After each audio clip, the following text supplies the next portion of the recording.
जल्दी जल्दी चीज़ें संभालें। पता चला है कि मेहमान नीचे तशरीफ़ ला चुके हैं। अस्सलामु अलैकुम। गर्मियों की छुट्टियां हैं, सारी बच्चियां अपनी अपनी अम्मियों के घर। मैंने भी अपनी फैमिली की बच्चियों को इनवाइट किया कि सारी की सारी अपने बच्चों के साथ आएँ और छुट्टियां एक दो दिन हमारे साथ गुजारें। आम रूटीन में तो किचन साफ़ सुथरा ही रहता है, लेकिन आज काम बहुत ज़्यादा है, तो मैं चाह रही हूँ कि हम सब काम करने के बाद एक बार किचन को साफ़ करें और एक दफ़ा सारी चीज़ों को समेट लें।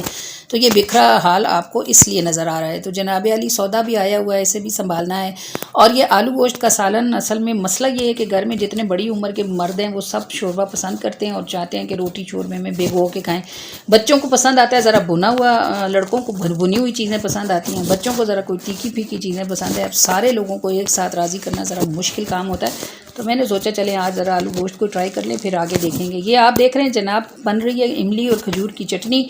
इसकी रेसिपी भी मैंने इससे पहले डाली हुई है, लिंक शेयर कर दूंगी डिस्क्रिप्शन में, चेक कर लीजिएगा। बड़ी ज़बरदस्त बनती है ये, और बच्चियों को पसंद होती है, इसलिए स्पेशली आज बच्चियों के लिए ही बनाई है कि खुश होकर खाती है मुख्तलिफ़ चीज़ों के साथ। चनों का सालन है, ये नाश्ते के लिए बनाया गया है। और देखें, चने बनाने का जो टिप है ना बेहतरीन सालन बनाने की, वो ये है कि आप चने 3 घंटे पहले भिगोएं और चनों को बॉईल करते वक्त इसमें कम से कम आधा खाने का चम्मच जो है वो सोडा डालें। चने इतने अच्छे बॉईल होते हैं, इनका छिलका अलग हो जाता है, और चनों का छिलका अलग होगा तो तब ही चने जो हैं ये आपको बहुत अच्छा सा टेस्ट देंगे। जनाब, ये चटनी बन चुकी है तैयार, वो ठंडी होने के लिए रखी हुई है, और चने बॉईल हो चुके हैं। सालन में से थोड़े से बचा लिए हैं मैंने, और ये देखेंगे इतने नरम है कि इन्हें हाथ पे रख के ज़रा सा दबाएं तो बस ये फ़ौरन ही जो है ये कर देते हैं, फ़ौरन मैश हो जाते हैं। यही इनके चनों के सालन के टेस्ट की वजह होती है।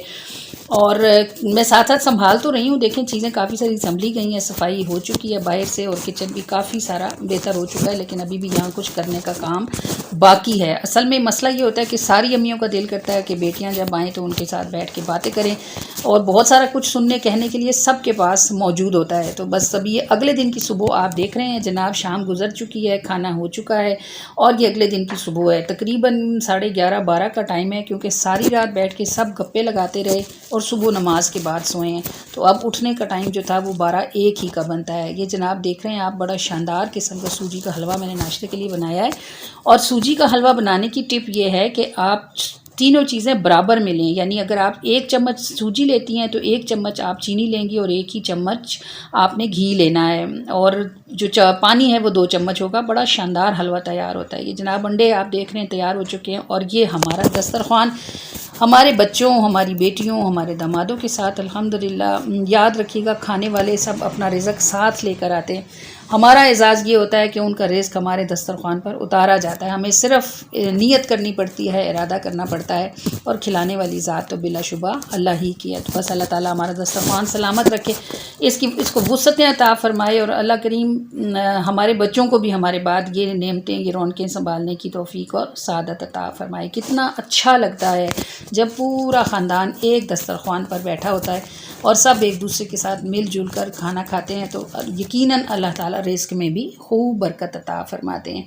ये जनाब शाम हो गई है, अब खाना चूँकि 1 बजे खाया गया था, तो अब बन रही है ये फुल्कियों वाली चाट। मैंने आपको चने दिखाए थे ना, थोड़े बचाए हुए थे। ये बाज़ार से जो बेसन की फुल्कियाँ मिलती हैं ना, ये वो फुल्कियाँ हमने पानी में भिगोई हैं, और चाट की तरह प्याज, टमाटर और हरी मिर्चें वगैरह कटिंग कर ली हैं, आलू बॉईल कर लिए हैं। इसमें सबसे ज़्यादा जो इंग्रेडिएंट है वो फुल्कियाँ हैं बेसन की, जो हमने भिगोई थी। और इसके साथ ये देख रहे हैं आप, इसमें बाकी चीज़ें मिक्स की गई हैं। वो जो थोड़े से चने थे वो भी इसमें डालेंगे, और दही में इमली की चटनी, चाट मसाला और नमक मिक्स करेंगे और वो इसमें डाल देंगे। चाय भी तैयार हो चुकी है, ज़रा कड़क पी जाती है तो इसलिए ज़रा सी तेज़ रखी जाती है चाय। और ये इमली आप देख रहे हैं अभी इसमें डालने के लिए मैं इसके साथ रख रही हूँ। और ये देखें आप, ये मैंने दही जो था उसके अंदर ये देखें मीठी इमली की चटनी जो कल बनाई थी खजूरों वाली, वो भी इसमें डाल दी है। ये बहुत ज़बरदस्त मज़े का टेस्ट आता है, मेरी बेटियों को यकीनन बड़ा पसंद आएगा। ये बस तैयारी के आखिरी मराहिल चल रहे हैं। पानी डाला है इसे थोड़ा पतला करने के लिए। देखें कितने सारे टिप आपने इस वीडियो से, आपने चनों का सालन बनाने की टिप सीखी, आपने इस वीडियो से भी आएगी। अच्छा यूट्यूब में चलाएंगे। हाँ, लो मैं चलो हेलो करो। हेलो ओ, हमें बहुत मजा आ रहा है। मज़ा आ रहा है नानों के घर, नानों के घर मज़ा आ रहा है भाई।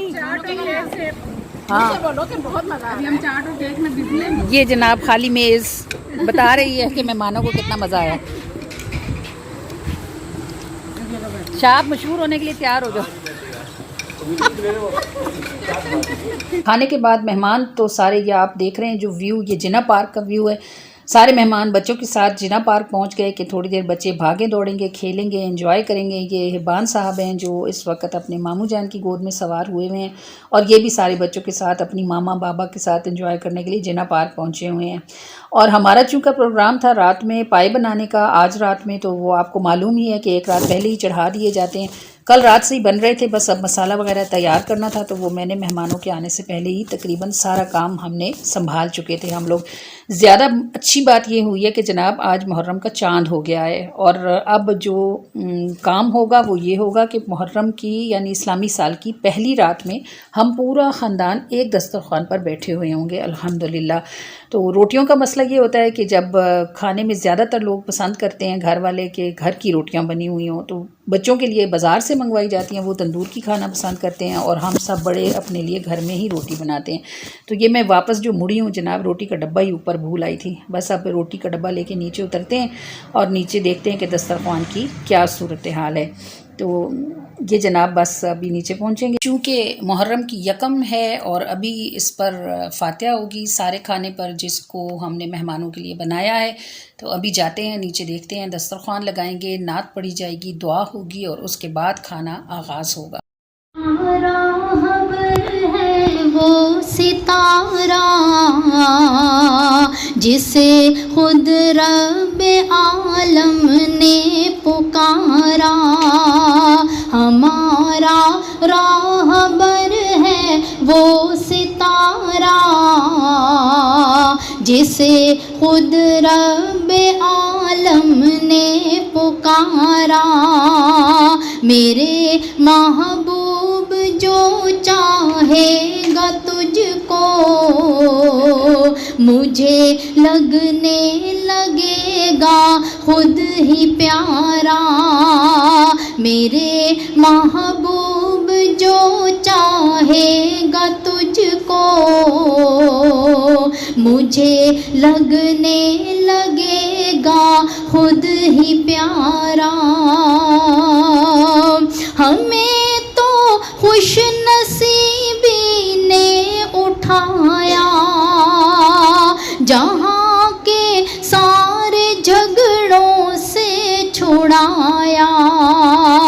हमें तो खुश नसीबी ने उठाया जहाँ के सारे झगड़ों से छुड़ाया। ज़माना जिनकी हसरत कर रहा था उन्हीं कदमैन में ले जा उतारा। फरा की नात के बाद फिर मेहमानों को हमने इस्लाम पढ़ाया और उसके बाद एक मुख्तसर सी दुआ हुई, फिर खाना सर्व किया गया और अल्हम्दुलिल्लाह अल्लाह और उसके महबूब के ज़िक्र की बरकतों के साथ हमारा दस्तरखान सजा और अल्लाह ताला ने हमें इस दस्तरखान से उठने की तौफीक अता फरमाई। बड़ा अच्छा लगा हम सबको, खुद हम मेज़बानों को भी और हमारे मेहमानों को भी। आप हमें ज़रूर कमेंट्स करके बताइएगा कि आपको हमारा ये व्लॉग कैसा लगा। अपने कमेंट्स कीजिएगा, शेयर कीजिएगा, लाइक कीजिएगा। अस्सलामु अलैकुम व रहमतुल्लाह।